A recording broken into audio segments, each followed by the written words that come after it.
ആശ്രയം, ആശയറ്റ നേരമെൻ്റെ ആശ്വാസം. നിൻ വചനമാരി തൂകി നീ എൻ്റെ വേദനകൾ സൗഖ്യമാക്കണേ. യേശുനാമമെൻ്റെ ആശ്രയം, ആശയറ്റ നേരമെൻ്റെ ആശ്വാസം. നിൻ വചനമാരി തൂകി നീ എൻ്റെ വേദനകൾ സൗഖ്യമാക്കണേ.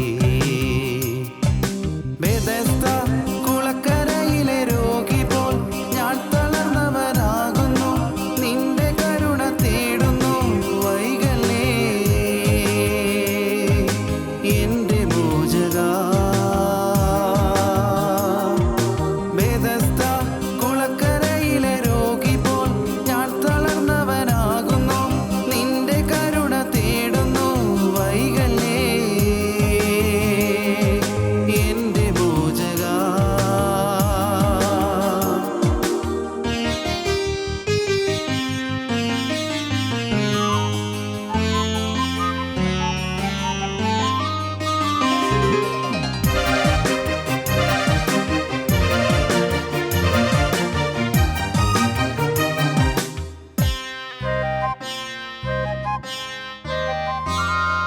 ചാട്ടവാറുകൊണ്ടു പ്രഹരമേൽക്കവേ ചീറ്റിയില്ല കോപമെൻ്റെ നായകൻ.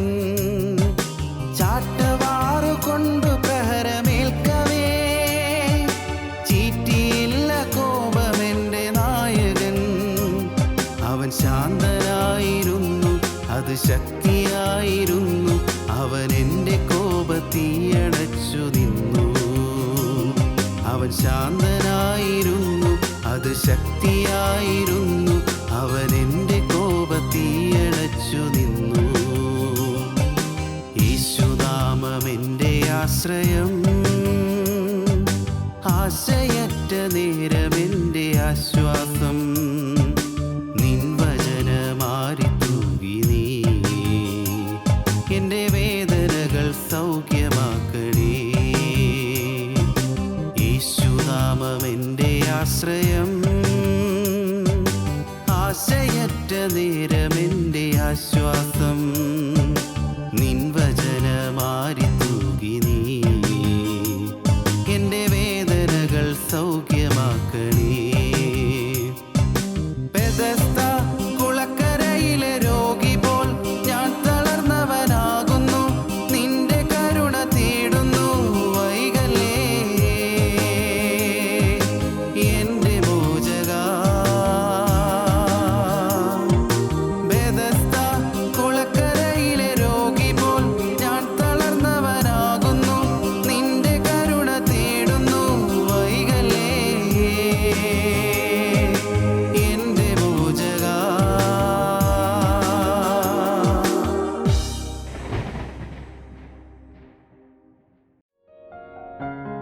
ഞങ്ങളും ക്രൂശിക്കപ്പെട്ട ക്രിസ്തുവിനെ പ്രസംഗിക്കുന്നു.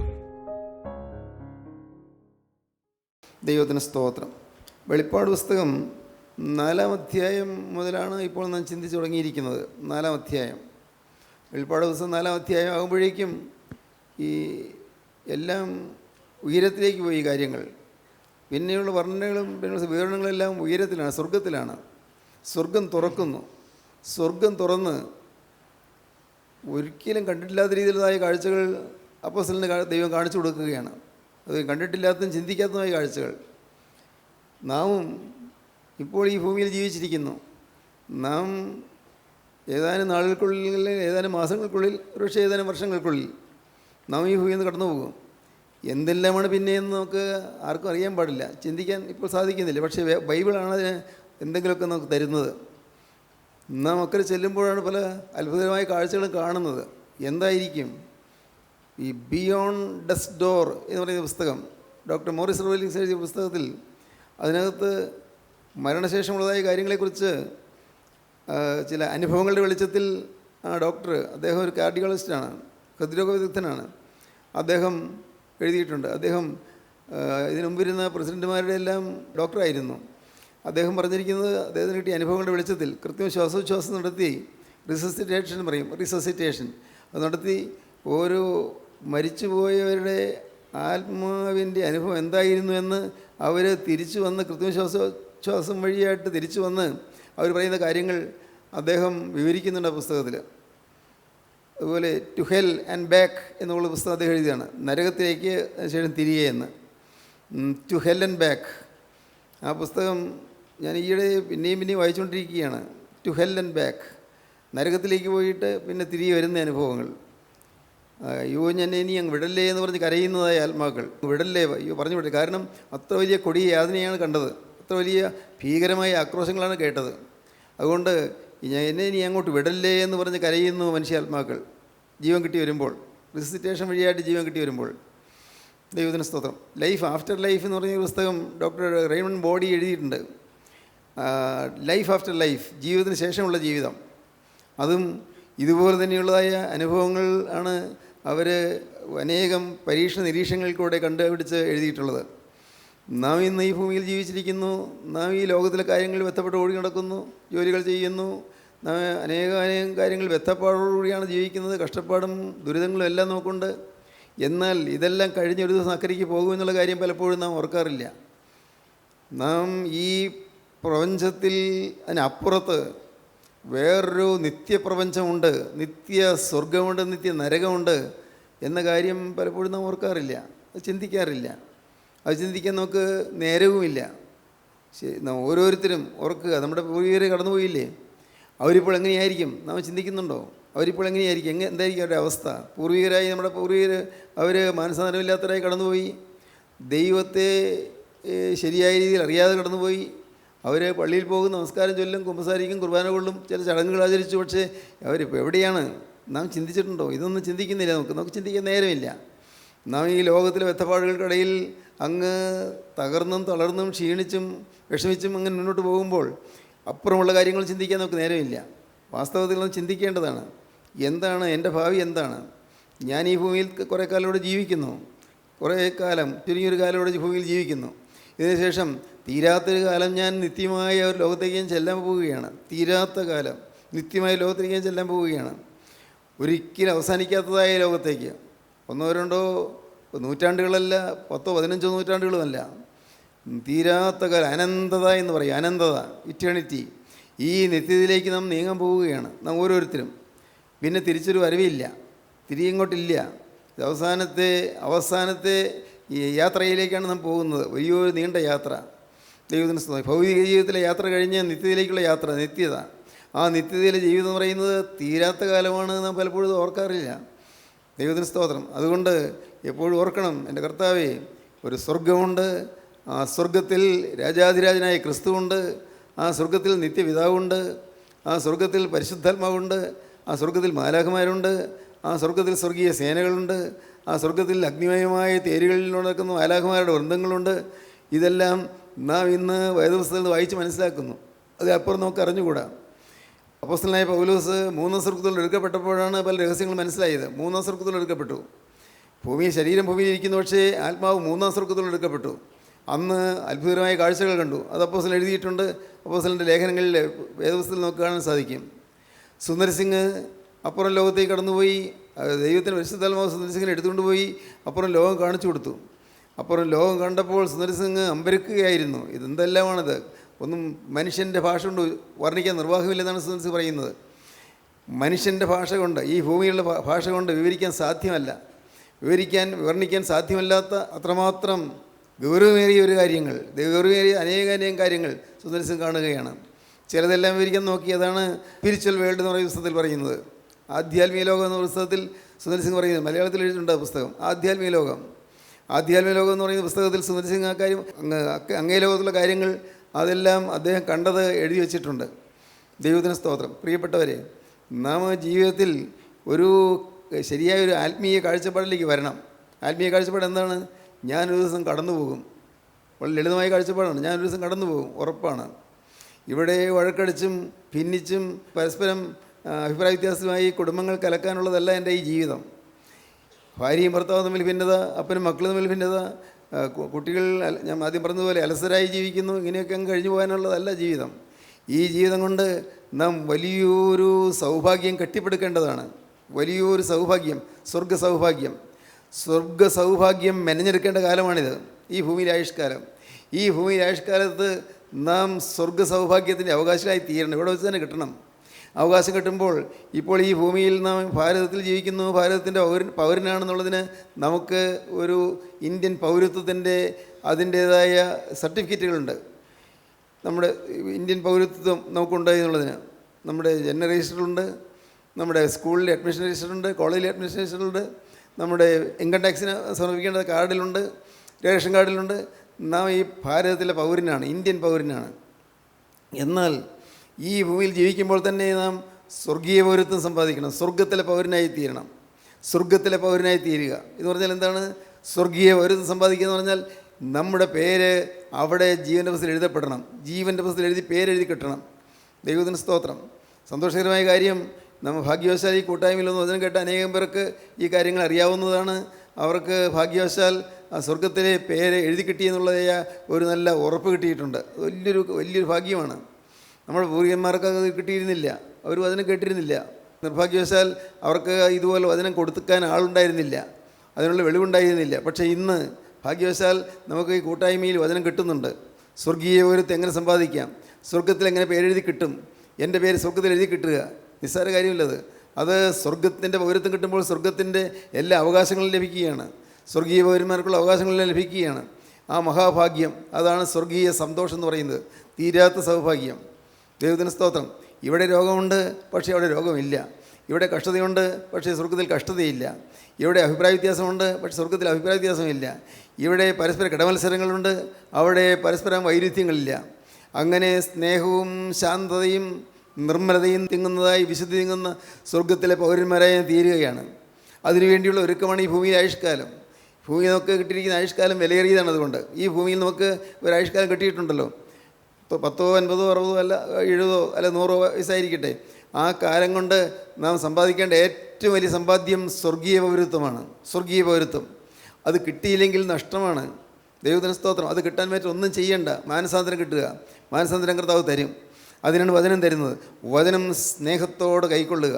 വചനം സൗഭാഗ്യമായല്ലോ എന്നോർത്ത് കൈക്കൊള്ളുക. വചനം സ്വീകരിക്കുക. വചനം സ്വീകരിച്ച് കഴിയുമ്പോൾ ആ വചനം തമ്മിൽ പ്രവർത്തിക്കുകയും വചനത്തിൻ്റെ പ്രവർത്തനം മൂലം നമ്മുടെ ആന്തരാത്മാവിൽ മാറ്റം വരികയും ചെയ്യുന്നു. വചനമാണ് ഇതെല്ലാം ചെയ്യുന്നത്.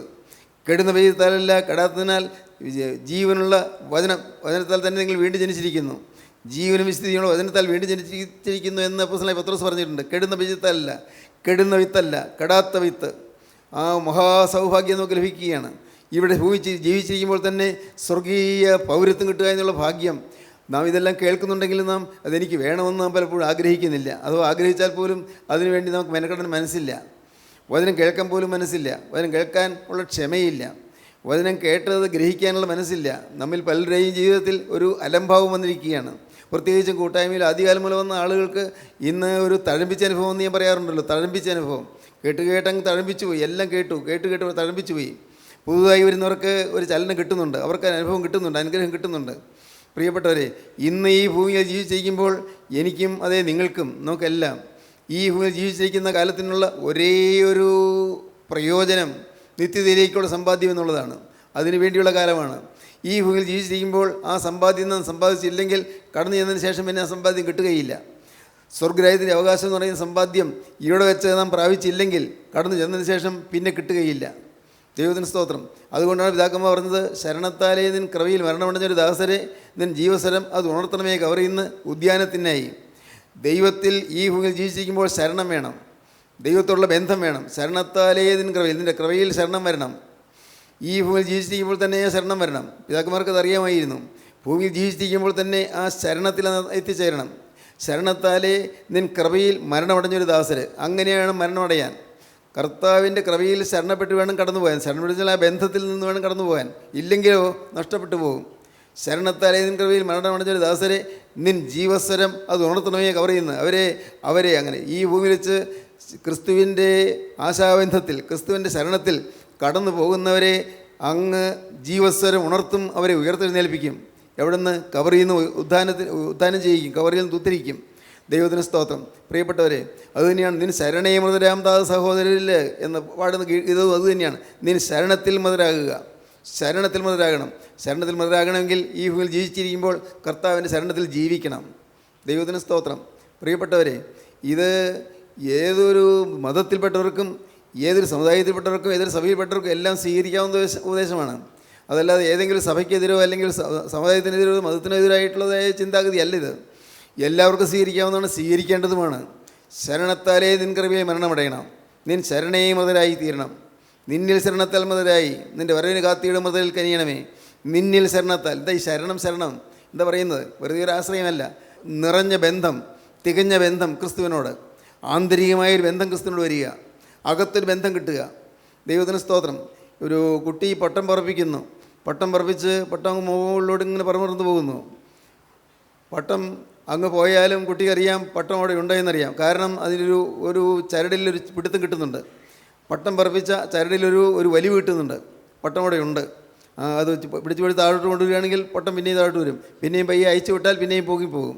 എന്നതുപോലെ ഈ ഭൂമിയിൽ ജീവിച്ചിരിക്കുമ്പോൾ തന്നെ മുകളിലേക്കൊരു ചരട് ബന്ധം വേണം, ഒരു ചരട്. അതാണ് ശരണം. മുകളിലേക്ക് നിത്യസ്വർഗത്തിലേക്ക്, നിത്യസ്വർഗീയ സോപാനത്തിലേക്ക് നമുക്ക് ഒരു ബന്ധം വരണം. അതാണ് ചരട്. ആ ചരട് എപ്പോഴും ഉണ്ടായിരിക്കണം. ചരടിൽ പിടിച്ചാൽ അറിയാം അവിടെ പട്ടം ഉണ്ടോ ഇല്ലയോ എന്ന് പറഞ്ഞാൽ എന്താണ്? നിങ്ങൾ ചരട് കയറി പിടിക്കാമെന്നല്ല പറഞ്ഞത്. നിങ്ങൾക്ക് മനസ്സിലായി കാണുമല്ലോ. പുറമേയുള്ള ചരടല്ല, ആന്തരികമായൊരു ബന്ധത്തിൻ്റെ ചരട്, ക്രിസ്തുവുമായുള്ള ബന്ധത്തിൻ്റെ ഒരു ചരട് അതുണ്ടായിരിക്കണം. നാം പുറമേ നമ്മുടെ വേഷം മാറുന്നില്ല, മുഖഛായ മാറുന്നില്ല, കൈകളും കാലുകളും മാറുന്നില്ല, ഇതൊക്കെ പഴയ മനുഷ്യൻ തന്നെ. പക്ഷേ അകത്തൊരു ബന്ധം കിട്ടുന്നു, അകത്ത് ഒരു ചരട്. അവിടെ ആ ബന്ധം അത് എപ്പോൾ വേണമെങ്കിലും നമുക്ക് ആ വലിവ് അനുഭവിക്കാൻ സാധിക്കും. എപ്പോഴെല്ലാം നമുക്ക് വലിച്ചു നോക്കണമോ അപ്പോഴെല്ലാം വലിവ് അനുഭവിക്കാൻ സാധിക്കും. അവിടെ ഉണ്ട്, അവിടെ പട്ടം അവിടെ ഉണ്ട് എന്ന് മനസ്സിലാകും. ദൈവത്തിന് സ്തോത്രം. പ്രിയപ്പെട്ടവരെ, ഈ ഒരു ബന്ധം കിട്ടിയിട്ട് വേണം നാം പ്രാർത്ഥിക്കാൻ തന്നെ. അല്ലെങ്കിൽ പ്രാർത്ഥന പ്രയോജനപ്രദമായി തീരുകയില്ല. നിങ്ങളതുകൊണ്ട് ഏറ്റവും പ്രധാനമായി ആഗ്രഹിക്കേണ്ടത് കർത്താവേ, ആത്മാവിൻ്റെ ബന്ധം തരണമേ, ക്രിസ്തുവിലുള്ള ശരണം തരണമേ, ക്രിസ്തുവിലുള്ള ശരണം, ക്രിസ്തുവിലുള്ളതായ ആശ്രയം തരണമേ കർത്താവേ. അതില്ലെങ്കിൽ എൻ്റെ ജീവിതം നഷ്ടപ്പെട്ടു പോകുമല്ലോ. ഇതാണ് നാം പ്രാർത്ഥിക്കേണ്ടത്. സ്വർഗ സൗഭാഗ്യങ്ങൾ അത് നമ്മെ കാത്തിരിക്കുന്നു.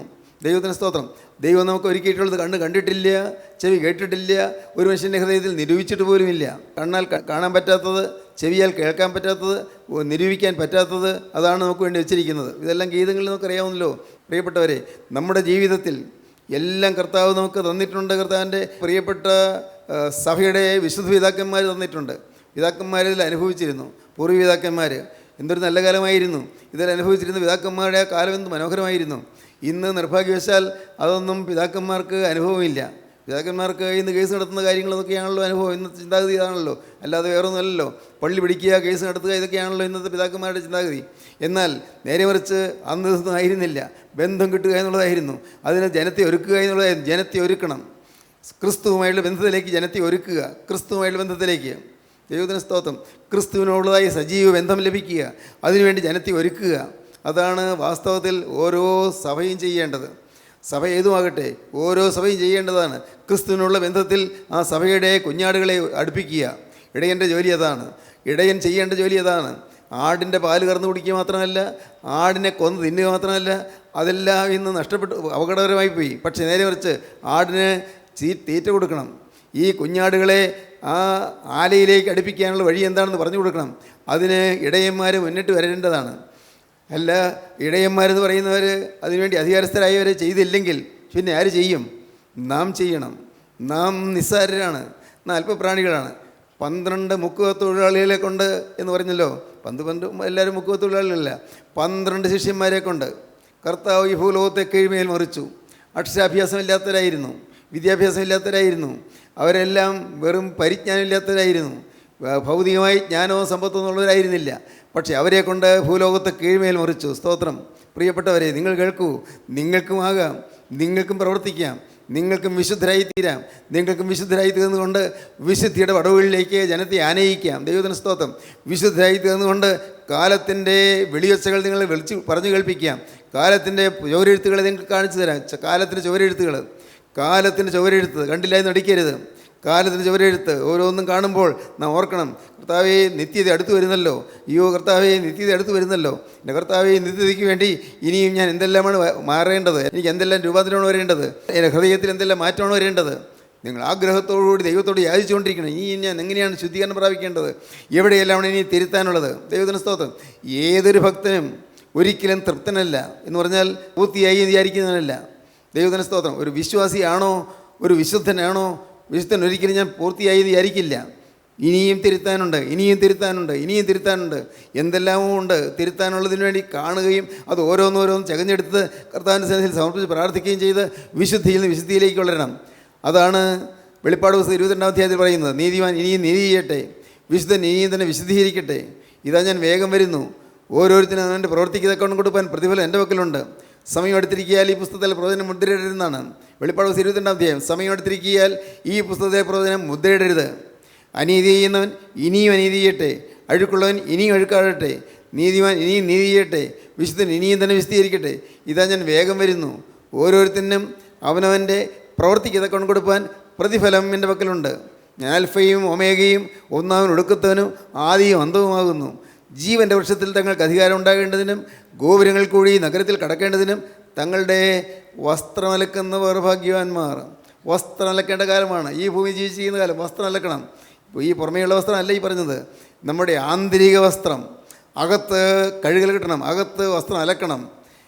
ജീവൻ്റെ വൃക്ഷത്തിൽ തങ്ങൾക്ക് അധികാരം ഉണ്ടാകണമെങ്കിൽ, ഗോപുരങ്ങൾ കൂടി സ്വർഗീയ നഗരമായ സ്വർഗീയ യെരൂശലേമിൽ കടക്കണമെങ്കിൽ, ജീവൻ്റെ ആ അനുഭവം പ്രാപിക്കണമെങ്കിൽ വസ്ത്രം അലക്കണം, ശുദ്ധീകരണം പ്രാപിക്കണം. ഇനിയും കഴുകൽ പ്രാപിക്കാനുണ്ട്. കർത്താവ് ഇനിയുമുണ്ട് കഴുകൽ പ്രാപിക്കാൻ. ഇനിയും അവരുടെ പൊടികളും മറ്റുമുണ്ട്, അവരുടെ ചെളി പറ്റിയിട്ടുണ്ട്, അവരുടെ കയറിൽ പറ്റിയിട്ടുണ്ട്, വസ്ത്രത്തിൽ കയറിൽ പറ്റിയിട്ടുണ്ട്. കർത്താവേ, നീ എനിക്ക് ദാനമായി തന്ന വസ്ത്രത്തിൽ കയറിൽ പറ്റി പോയിട്ടുണ്ട്. അനേകം ദൈവമക്കൾ മനസ്സിലാക്കുന്നില്ല. ദൈവമക്കൾ ഇന്ന് വചനം കേൾക്കുന്നുണ്ട്, ധാരാളമായി കൂടി വരുന്നുണ്ട്, പക്ഷേ വസ്ത്രത്തിൽ കീറൽ പറ്റിയത് അറിയുന്നില്ല, വസ്ത്രം കീറിപ്പോയത് അറിയുന്നില്ല.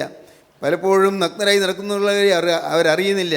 ആ വസ്ത്രത്തിൽ ചെളി പറ്റിയത് അറിയുന്നില്ല, കറ പറ്റിയത് അറിയുന്നില്ല, അതിനേക്ക് ചിന്തയില്ല. അയ്യോ വല്ല കറയും പറ്റിയോ എന്നും പരിശോധിക്കേണ്ടതാണ്. എന്നും ഓരോ ദിവസവും രാത്രി ഉറങ്ങുന്നതിന് മുൻപ് ഇരുന്ന് തന്നെ ചിന്തിക്കണം. ഇന്ന് പകൽ എനിക്ക് എന്തെങ്കിലും കറ പറ്റുന്ന കാര്യങ്ങൾ സംഭവിച്ചുവോ, എൻ്റെ ഏതെങ്കിലും വാക്കിൽ തെറ്റുപറ്റിയോ, ഏതെങ്കിലും ചിന്താഗതിയിൽ തെറ്റുപറ്റിയോ, ഏതെങ്കിലും പെരുമാറ്റത്തിൽ തെറ്റുപറ്റിയോ, എവിടെയെങ്കിലും എൻ്റെ കർത്താവ് ദുഃഖിച്ചോ? എല്ലാം കാണുന്ന യേശു, രഹസ്യങ്ങൾ കാണുന്ന കർത്താവ് അത് എൻ്റെ ജീവിതത്തെ കണ്ട് ദുഃഖിച്ചുകൊണ്ടിരിക്കുന്നുണ്ടായിരുന്നോ? കർത്താവെ ക്ഷമിക്കണമേ. പിന്നെ ഓരോന്നോരോന്ന് കണ്ടുപിടിക്കുന്നപ്പോൾ കർത്താവേ, ഇതാ ഞാൻ അവിടുത്തെ ക്രൂശൻ പാദത്തിലേക്ക് വരുന്നു, അവിടുത്തെ പാദപീഠത്തിൽ വന്നാൽ ഞാൻ ഇതാ തിരുമുമ്പാകെ എൻ്റെ ജീവിതത്തിൽ വന്നുപോയ കറകളെല്ലാം ഞാൻ തുറന്നു പറയുന്നു, തെറ്റുകൾ ഏറ്റുപറയുന്നു. കർത്താവെ, വേണ്ടെന്ന് വിചാരിച്ചെങ്കിലും പിന്നെയും വന്ന് എൻ്റെ ഹൃദയത്തിൽ വന്നുപോയ പാപങ്ങൾ ഞാൻ പിന്നെയും ഏറ്റുപറയുന്നു. ദൈവത്തിന് സ്തോത്രം. അങ്ങനെ ഏറ്റുപറഞ്ഞ് അതാ ദിവസം കഴുകൽ പ്രാപിക്കണം, അതാ ദിവസം വസ്ത്രം അലക്കണം. വസ്ത്രം അലക്കിയിട്ട് വേണം, എപ്പോൾ രാത്രി മരണമായി പോയാലും രാത്രി മരിക്കേണ്ടി വന്നാലും പേടിയില്ല, വസ്ത്രം അലക്കിയിട്ടുണ്ട്. കടന്നുപോകും, ആ ജീവൻ്റെ വൃക്ഷത്തിൽ അധികാരം കിട്ടും, പുതിയ യെരൂശലേമിലേക്ക് പ്രവേശനം കിട്ടും. ദൈവത്തിന് സ്തോത്രം. അതുകൊണ്ട് പ്രിയപ്പെട്ടവരെ, സ്വർഗമണ്ഡലം തുറന്നു കിട്ടുകയാണ്. സ്വർഗമണ്ഡലം ഇവിടെ നാം വായിക്കുന്നതാണ്. സ്വർഗത്തിൽ ഒരു വാതിൽ തുറന്നിരിക്കുന്നത് ഞാൻ കണ്ടു. ഒരു വാതിൽ തുറന്നിരിക്കുന്നത് അപ്പോസ്തലൻ കാണുകയാണ്. സ്വർഗത്തിൽ വാതിൽ തുറന്നിരിക്കുന്നു. സ്തോത്രം. ഒരു ആശ്വാസകരമായ വാക്കാണ്. സ്വർഗത്തിൽ വാതിൽ തുറന്നിരിക്കുന്നു. ആ വാതിൽ തുറന്നു വെച്ചിട്ടുണ്ട്, ആർക്കും കടന്നു വരാം ഇന്ന്. എന്നാൽ എപ്പോഴാണ് ഈ വാതിൽ അടയുന്നത് നമുക്ക് അറിഞ്ഞുകൂടാ. എപ്പോഴാണ് അറിയുന്നത്? സ്വർഗത്തിൻ്റെ വാതിൽ തുറന്നു വെച്ചിരിക്കുന്നു. ഏത് പാപിക്ക് കടന്നു വരാം, ഏത് നിഷ്ഠൂരനായ മനുഷ്യന് കടന്നു വരാം, എത്ര മ്ലേച്ഛതയിൽ ജീവിക്കുന്ന മനുഷ്യന് കടന്നു വരാം, ആർക്കും കടന്നു വരാം. ഈ വാതിൽ തുറന്നു വെച്ചിരിക്കുന്നു. ഇതുവരെയുള്ള ജീവിതത്തിൽ എന്തെല്ലാം തെറ്റുപറ്റി, ഭയപ്പെടേണ്ട, നിരാശപ്പെടേണ്ട, തളരേണ്ട, ഒട്ടും തളർന്നു പോകേണ്ട. എൻ്റെ ജീവിതത്തിൽ തെറ്റുകൾ പറ്റി ശരിയാണ്, പക്ഷേ എനിക്ക് വേണ്ടി ഒരാൾ അറുക്കപ്പെട്ടിരിക്കുന്നു. ആര്? പിതാവായ ദൈവത്തിൻ്റെ അരുമകാരനായ കർത്താവായ യേശു ക്രിസ്തു അറുക്കപ്പെട്ടിരിക്കുന്നു. കുഞ്ഞാട് അറുക്കപ്പെട്ടിരിക്കുന്നു. എനിക്ക് വേണ്ടി കർത്താവായ യേശു ക്രിസ്തു ക്രൂശിക്കപ്പെട്ടിരിക്കുന്നു. എൻ്റെ പാവം മുഴുവൻ യേശു ക്രിസ്തു വഹിച്ചിരിക്കുന്നു. മനസ്സിലാകുന്നില്ലെങ്കിൽ സാരമില്ല, നിങ്ങൾക്ക് ബുദ്ധി കൊണ്ട് ചിന്തിച്ചാലൊന്നും മനസ്സിലാവുകയില്ല. ഇത് ആത്മാവിൽ അനുഭവിക്കേണ്ട കാര്യമാണ്. ബുദ്ധി കൊണ്ട് വിശകലനം ചെയ്താൽ ഒന്നും പിടികിട്ടുകയില്ല, ഒന്നും ബുദ്ധിക്ക് വിധേയമാവുകയില്ല. നേരെ മറിച്ച് നിങ്ങൾ ഓർക്കണം, എനിക്ക് വേണ്ടി എൻ്റെ യേശു, നിത്യരാജാധിരാജനായ ക്രിസ്തു, പിതാവായ ദൈവത്തിൻ്റെ അനുകുമാരനായ യേശു, ഏകജാതനായ ക്രിസ്തു എനിക്ക് വേണ്ടി മാത്രം അവിടുന്ന് ക്രൂശിൽ കയറി എൻ്റെ പാപമെല്ലാം അവിടുന്ന് ക്രൂശിൽ വഹിച്ചു. ഇതൊരു വിശ്വാസമാണ്. ആ വിശ്വാസത്തിലേക്ക് വന്നാൽ നിങ്ങൾ രക്ഷപ്പെട്ടു. വിശ്വാസം, ഞാൻ ആദ്യം പറഞ്ഞതുപോലെ ചിന്തിച്ച് മനസ്സിലാക്കാൻ സാധിക്കുകയില്ല. പഠിച്ച് മനസ്സിലാക്കാൻ സാധിക്കുകയില്ല, അത് വിശകലനം ചെയ്ത് മനസ്സിലാക്കാൻ സാധിക്കുകയില്ല. എന്നാൽ നേരെ മറിച്ച് വിശ്വാസം മാത്രം, കണ്ണുടച്ചങ്ങ് വിശ്വസിക്കുക. ദൈവത്തിന് സ്തോത്രം. ഇലക്ട്രിസിറ്റി പാസ് ചെയ്യുന്ന വയറിൽ പിടിച്ചാൽ കൈ തൊട്ടാൽ അപകടം വരും, ഉറപ്പാണ്, നമുക്കറിയാമല്ലോ. പക്ഷേ ഇലക്ട്രിസിറ്റി നമുക്ക് കാണാൻ പറ്റുകയില്ല എന്നതുപോലെ അല്ല നാം ശ്വസിക്കുന്ന ഓക്സിജൻ, ഈ ഓക്സിജൻ നമുക്ക് കാണാൻ പറ്റുകയില്ല. ഓക്സിജൻ ശ്വസിച്ചില്ലെങ്കിൽ നാം മരിച്ചു പോകും, സംശയമില്ല. ഓക്സിജൻ നമുക്ക് കാണാൻ പറ്റുന്നില്ല എന്നുള്ളതുകൊണ്ടാണ് നാം വിശ്വസിക്കണമെന്ന് പറയുന്നത്. വിശ്വസിക്കുക. യേശു ക്രിസ്തു എനിക്ക് വേണ്ടി ക്രൂശിൽ മരിച്ചു. യേശു ക്രിസ്തു എനിക്ക് വേണ്ടി ക്രൂശിൽ തൻ്റെ രക്തം ചിന്തി. ഞാൻ ഏൽക്കേണ്ട ശിക്ഷ യേശു വഹിച്ചു. അത് സ്വന്തമായിട്ട് അനുഭവിക്കുമ്പോഴാണ് രക്ഷിക്കപ്പെടുന്നത്. അതാണ് രക്ഷാനിർണയം, അതാണ് മാനസാന്തരം. സ്വന്തമായിട്ട് അനുഭവിക്കുകയാണ്. പ്രിയപ്പെട്ടവരെ, ഞാൻ ധൃതയിൽ പറയുന്നുണ്ടെങ്കിൽ മനസ്സിലാക്കാൻ പറ്റാവുന്നുണ്ടോ? ഓർക്കുക, യേശു ക്രിസ്തു എനിക്ക് വേണ്ടി മരിച്ചു. ഇത് വിശ്വസിക്കുക. യേശു ക്രിസ്തു എനിക്ക് വേണ്ടി പരമയാഗമായി തീർന്നു, വിശ്വസിക്കുക. യേശു ക്രിസ്തു എൻ്റെ പാപം മുഴുവൻ വഹിച്ചു, വിശ്വസിക്കുക. ഞാൻ ഏൽക്കേണ്ട ശിക്ഷയല്ല, യേശു വഹിച്ചു, വിശ്വസിക്കുക. ദൈവത്തിന് സ്തോത്രം. അത് അനുഭവിക്കുന്നൊരു മഹാ സന്തോഷമാണ്. ആ അനുഭവം നിങ്ങൾക്ക് കിട്ടിക്കഴിയുമ്പോൾ നിങ്ങൾ ഈ ലോകത്തല്ല, നിങ്ങൾ പറന്നുറയും. ഈ ഭൂമിയിൽ നിന്ന് പറന്നുയർന്നു നിൽക്കും. ദൈവത്തിന് സ്തോത്രം. ഭൂമിയിലെ ക്ലേശങ്ങൾ നിങ്ങളെ പിന്നെ അലട്ടുകയില്ല. ക്ലേശങ്ങളില്ലെന്നല്ല, ഉണ്ട്. ദൈവമക്കൾക്കും ക്ലേശങ്ങളുണ്ട്, അവർക്കുണ്ട് രോഗങ്ങൾ, അവർക്കുണ്ട് ആപത്തുകൾ, അവർക്കുണ്ട് ത്യാഹിതങ്ങൾ, എല്ലാം ഉണ്ട്. പക്ഷേ ഈ ലോക ജീവിതത്തിൽ ഇതെല്ലാം ഉള്ളപ്പോഴും നമുക്ക് ക്രിസ്തുവുമായി ബന്ധം കിട്ടിക്കഴിഞ്ഞു. ക്രിസ്തുവിൻ്റെ പാപങ്ങളെല്ലാം ക്ഷമിച്ചു എന്നുള്ളൊരു ഉറപ്പ് കിട്ടിക്കഴിഞ്ഞു. ക്രിസ്തു എൻ്റെ പാപങ്ങളെ ഏറ്റെടുത്തുന്നുള്ള ഉറപ്പ് കിട്ടിക്കഴിഞ്ഞു. എന്തൊരു സൗഭാഗ്യം, നിറഞ്ഞ സന്തോഷം. ഹല്ലേലൂയ, ദൈവത്തിന് സ്തോത്രം. ഇന്ന് ഇത് കേട്ടുകൊണ്ടിരിക്കുമ്പോൾ ഇപ്പോൾ നിങ്ങൾ ഒട്ടും വൈകാതെ ഇപ്പോൾ തന്നെ കർത്താവ് പറയണം, കർത്താവേ, നീ എനിക്ക് വേണ്ടി ക്രൂശിൽ മരിച്ചു എന്നുള്ളതായ ഒരു നിർണയം എനിക്ക് തരണമേ, ഒരു വിശ്വാസം എനിക്ക് തരണമേ. നീ എനിക്ക് വേണ്ടി ക്രൂശിൽ മരിച്ചു, എൻ്റെ ശിക്ഷയെല്ലാം നീ ഏറ്റു കഴിഞ്ഞു, ഒരിക്കലായിട്ട് ഏറ്റു കഴിഞ്ഞു. കർത്താവേ, ഒരിക്കലായിട്ട് എൻ്റെ ശിക്ഷ നീ വഹിച്ചു കഴിഞ്ഞു. ഞാൻ ഏൽക്കേണ്ട ശിക്ഷയെല്ലാം നീ ഏറ്റു കഴിഞ്ഞു, ഞാൻ വിശ്വസിക്കുന്നു. ദൈവത്തിന് സ്തോത്രം. ഇങ്ങനെ നിങ്ങളുടെ ഹൃദയത്തിൽ വിശ്വാസം വരുമ്പോൾ അപ്പോഴാണ് ക്രിസ്തുവിൻ്റെ ആത്മാവ് നിങ്ങളുടെ ആഴത്തിലേക്ക് ഇറങ്ങി വന്ന് പൊതിഞ്ഞ് നിങ്ങളെ കാവൽ ചെയ്യുന്നത്. ആ തിരക്തത്താൽ നിങ്ങളെ പൊതിഞ്ഞ്, നിങ്ങളെ ആവരണം ചെയ്ത്, നിങ്ങളെ കൃപയിൽ പൊതിഞ്ഞ് നിങ്ങളെ കാവൽ ചെയ്യുന്നത്. ദൈവത്തിന് സ്തോത്രം. അങ്ങനെ ക്രിസ്തുവിനോടുള്ളതായി ജീവിതത്തിൻ്റെ സൗഭാഗ്യം നാം ഓരോരുത്തരും പ്രാപിക്കണമെന്ന് കർത്താവ് ആഗ്രഹിക്കുന്നു. തീരുമാനമെടുക്കുക. നിങ്ങൾ കർത്താവിനോട് പറയുക, കർത്താവേ, തിരക്തത്താലിനെ വീണ്ടെടുത്തു എന്നുള്ളതായി വിശ്വാസം എനിക്ക് ലഭിച്ചതിനായി നിനക്ക് സ്തുതി. അതാണ് സ്തുതി എന്ന് പറയുന്നത്. കർത്താവേ, നിൻ്റെ രക്തത്താലിൻ്റെ പാവങ്ങൾ എല്ലാം കഴുകി തന്നു എന്നുള്ള വിശ്വാസം. കർത്താവേ, ഈ വിശ്വാസം എനിക്ക് തന്നതിനാൽ നിനക്ക് സ്തുതി. ഞാൻ ഏൽക്കേണ്ട ശിക്ഷയെല്ലാം യേശുവേ നീ വഹിച്ചു എന്നുള്ള വിശ്വാസം എനിക്ക് തന്നതിനാൽ നിനക്ക് സ്തുതി. അതാണ് സ്തുതിയും സ്തോത്രവും. ദൈവത്തിന് സ്തോത്രം. ദൈവം നിങ്ങളെ അനുഗ്രഹിക്കട്ടെ. ദൈവത്തിന് സ്തോത്രം. കാരുണ്യവനായ ഞങ്ങളുടെ സ്വർഗീയ പിതാവേ, ഈ മനോഹരമായ സമയത്തിനായി ഞങ്ങൾ ഇതിനെ സ്തുതിക്കുന്നു, ഞങ്ങൾ ഇതിനെ സ്തോത്രം ചെയ്യുന്നു. യേശുവേ, അവിടെ നിങ്ങളുടെ കൂടെ തന്നെയുള്ളതിനായി ഞങ്ങൾ ഇതിനെ സ്തുതിക്കുന്നു. അവിടെ നിങ്ങളെ ആളാം പ്രതി കാണുന്നതിനായി ഞങ്ങൾ ഇതിനെ സ്തുതിക്കുന്നു. ഞങ്ങൾ ഓരോരുത്തരെയും അവിടെ നിന്ന് സ്നേഹിക്കുന്നതിന് ഞങ്ങൾ ഇതിനെ സ്തുതിക്കുന്നു. നിത്യസ്നേഹം കൊണ്ട് ഞങ്ങൾ സ്നേഹിച്ച കൃപയ്ക്കായി നന്ദിയോടെ സ്തോത്രം. അപ്പോൾ ഈ മക്കളെല്ലാവരെയും അനുഗ്രഹിച്ച് എഴുന്നേൽപ്പിക്കണമേ, എല്ലാ നന്മകളാൽ നിറയ്ക്കണമേ കർത്താവേ. അവിടുത്തെ രണ്ടാമത്തവരെ വേണ്ടി എല്ലാവരെയും ഒരുക്കണമേ. തിരുക്കത്താലുള്ള കഴുകലും വീണ്ടെടുപ്പും അവർക്ക് അനുഭവിക്കാനുള്ളത് സൗഭാഗ്യം നൽകണമേ. എല്ലാ നന്മകളാൽ നിറയ്ക്കണം. യേശു ക്രിസ്തുവിൻ്റെ പരിശുദ്ധമായ നാമത്തിൽ പ്രാർത്ഥിക്കുന്നു. കൃപയോടെ കേൾക്കണം പിതാവേ. ആമീൻ. ഹല്ലേലൂയ.